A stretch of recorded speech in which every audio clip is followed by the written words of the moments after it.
And with that, we're going to take you through a few. Jenny, you got one? I do. Or two? I have lots. You got like great examples. I used this a lot when I was a classroom teacher and I was getting down to the nitty-gritty of lesson planning.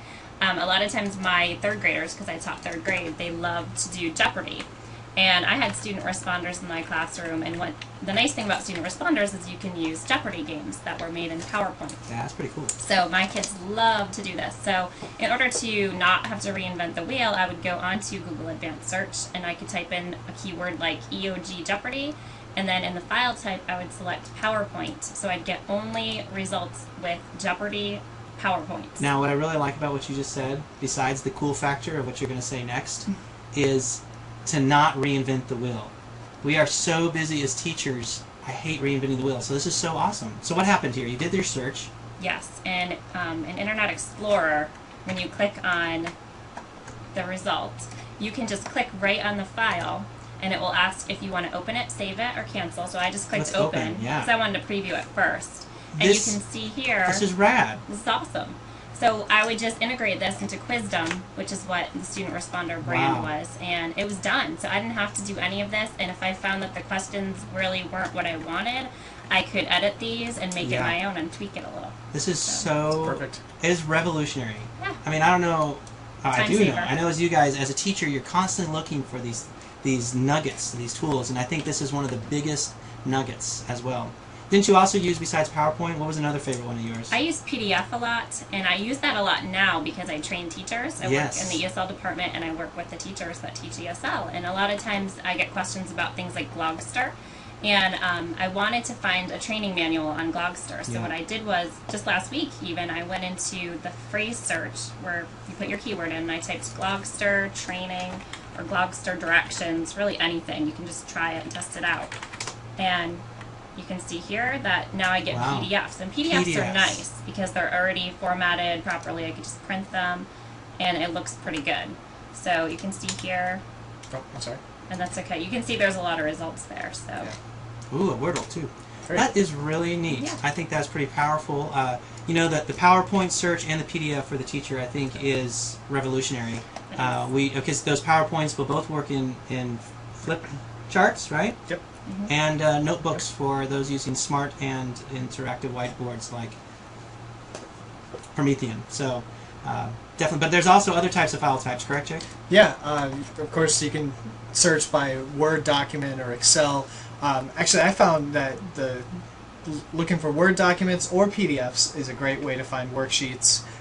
Excel to get data sometimes as a science teacher, being able to find a good data table already made for you to tweak is very nice. Shockwave Flash, you can actually find some great tutorials, interactive content that will work through your website. So Shockwave Flash is also a good search term. You know how cool? It just hit me. I love when things hit me. Let me rephrase that. I don't like no hitting, Tim. But you were just talking about interactive content and your PowerPoints and your PDFs, and you throw in the reading level. You're saying you get like a PowerPoint or a PDF that is at the reading level of a student. Yep. Yes. That is pretty. So not even just for teachers, but to be able to get content that your students could interact with. Exactly. That Another is cool. thing I was thinking about too is I wonder if you could put a different file extension. Like when you do a search and you select like PDF, it usually is file type : with the extension. I wonder if you could choose like a flip chart extension, which I think is .flv or something. So I wonder if you could like change you said, that. So it does a term called file type : and then the extension. Give it a shot. So Just allow change it the to a flip different- chart. We're gonna go wild right now. Is that what the afterwards is? All We're right. doing it live. Nope. Doesn't work. Well, Is it flip chart? Yes, it is flip chart. Okay. Well, I think I've done this before with different file extensions, and it works. And it might work with You can do MP3. And that's not in the drop-down menu. So Yeah. So it's Google's always doing new things. They are. Maybe they need to get a site license from Promethean to be able to do that or something. Who knows? Well, you know, one of the coolest things, now, I don't know about you guys, but this becomes kind of scary, all right? Because as an upper grade elementary school teacher, when I would ask my students to make a PowerPoint, right? I mean, don't we at some point, I mean, kids love to work on PowerPoint. But occasionally you have a student who is not as fast as others. So if I was to ask them to, just take the most recent tragedy we had with what's going on in Japan, and ask them to do a PowerPoint presentation on the life of Japan, they could come here, type in Japan, and go to PowerPoint. Now, once again, this is where the ethics comes in, because how am I going to know that they did or did not make the PowerPoint? I mean, That's a good point. Think about this. If our students find out about this, which they should know about it, because this is the way the world is moving. So I think we need to maybe change the way we're teaching a little bit. I think one of the ways we can change this. This came from a conference we were just at NC Ties. A man by the name of Rushton spoke about the new direction we could kind of move with this. Is the reality that we would ask students to not just make a PowerPoint, but why not go out there and find 3 PowerPoints, compare and contrast the 3 PowerPoints, and then make a final PowerPoint that talks about the good and the bad and their own findings. So they're having to research, they're having to actually read what's out there, what are other people saying, and then have to pull it all together themselves, do that critical thinking piece. It's a higher level skill. So it's a higher level skill, exactly. So their process is not so much about creating a presentation as it is about analyzing a presentation and then recommending. Well, it's going through all of it. They're analyzing, they're They're synthesizing, and then they're finally creating from that point. So they're not just going out reading Wikipedia. I like that wiki thing. Remember, I told you I'm all into the wiki. Me and Eminem. So we're good together like that. I'm working on it. Check me out, Tim Smith. It will go. Anyhow, they're not just going to Wikipedia, reading the information, and making a chart or whatever. They're actually filtering, synthesizing, critical thinking, all this content, and then they're creating.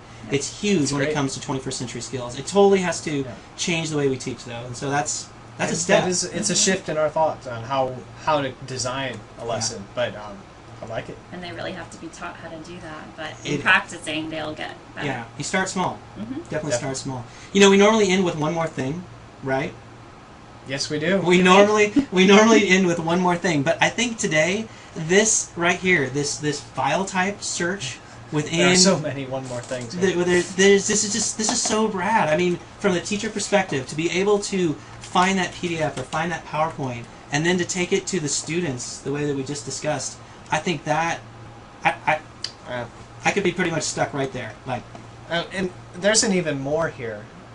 Whoa, that you can expand. I mean, we didn't even go down here to date ranges and regions, so you could get information about Japan from Japan. Would it be in Japanese? And if it was, we could use Google Translate. Google takes care of it for you. There we go. And wow. So for lots that, of options. we're glad that you joined us, and we'll catch you next week, right? All right. I think so. Or 2 weeks. I think it's 2 weeks. If Tim has we have spring break. If Tim has his way, it's 2 weeks, but I might lose out on that battle. So we might have a special edition. Jake and Jenny. Minus Tim. Yeah, Tim does the next 7 by himself. You guys have a great time. We'll talk to you later. Bye.